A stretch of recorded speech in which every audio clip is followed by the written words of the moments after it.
introduce my next guest. Dr. Omar Abdelmanan is a pediatric neurologist who has worked and taught in Gaza over the last 10 years, and he joins us live now from London. It's really good to see you, Doctor.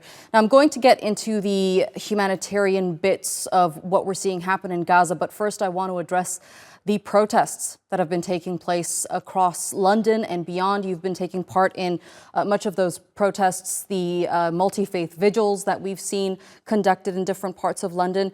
But one protest that really stood out to me was the one that was conducted in front of TalkTV following that very controversial and Islamophobic, racist, whatever you call it, interview that was conducted by one of its anchors with a Palestinian official. Have they responded to the backlash that they've received?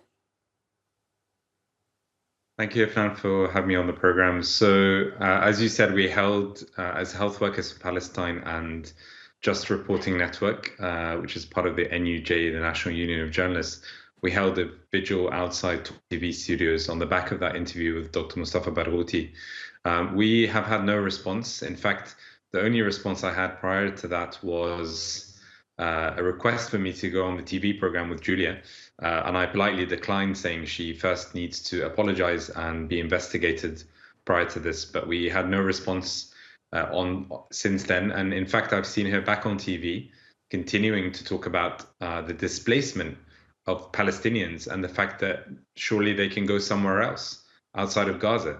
I mean, the blatant Islamophobia, xenophobia, and complicity in genocide at worst, which these TV programs, especially Talk TV and GB News and other far-right, UK-based Western media, is just astounding. But this is a reality, and we felt compelled as health workers to stand up in solidarity with Dr. Mustafa Barghouti. This is a respected, highly respected physician, humanitarian, politician who has done more for Palestinian women in terms of allowing them to speak up than most Arab leaders across the Arab world.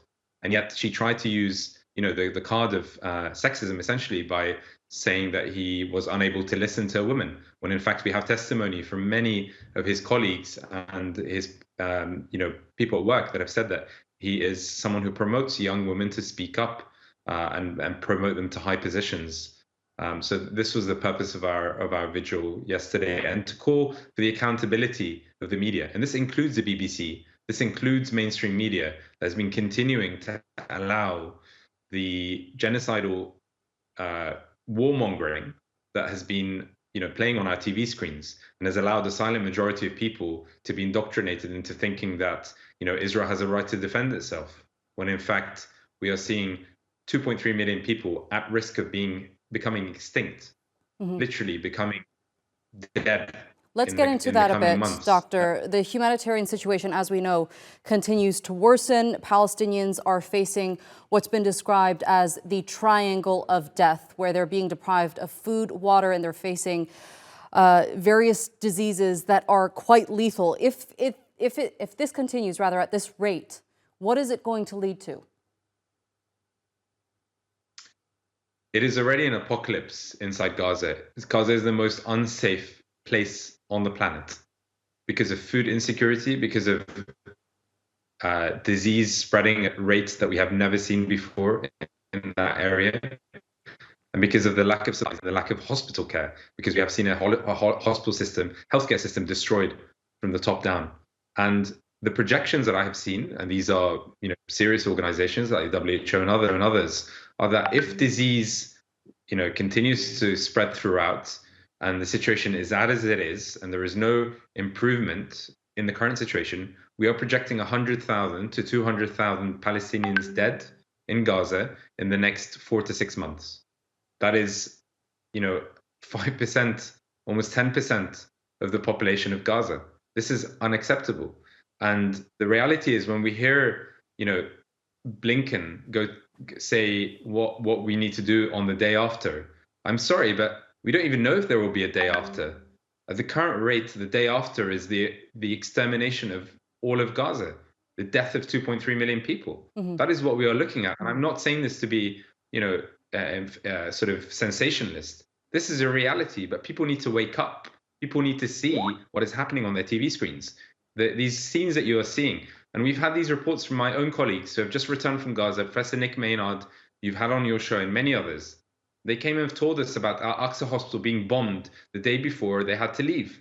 Just the surrounding areas being bombed. They were unable to go in and provide care to 500 patients sitting in the emergency department, not sitting, lying on the floor in the emergency department. Right, we saw Professor similar Nick, apocalyptic scenes come out of the vicinity of Al-Aqsa Hospital today, where the Israeli military targeted once again. Dr. Omar, I know you're in regular contact with medics working on the ground in Gaza. You've been sharing their testimonies through your social media platforms. What's the most harrowing testimony that you've read so far? the most harrowing testimony is actually from my British doctors, because our Gazan medics have given up on us. They are sick and tired of watching, the silent majority across the world just not stand up for them. They don't want anything to do with us anymore. They have given up on our humanity. And that is testament to the lack of humanity from the Western world. Now, the testimony that I want to mention was Dr. One of our colleagues who was inside, a British doctor who's come out.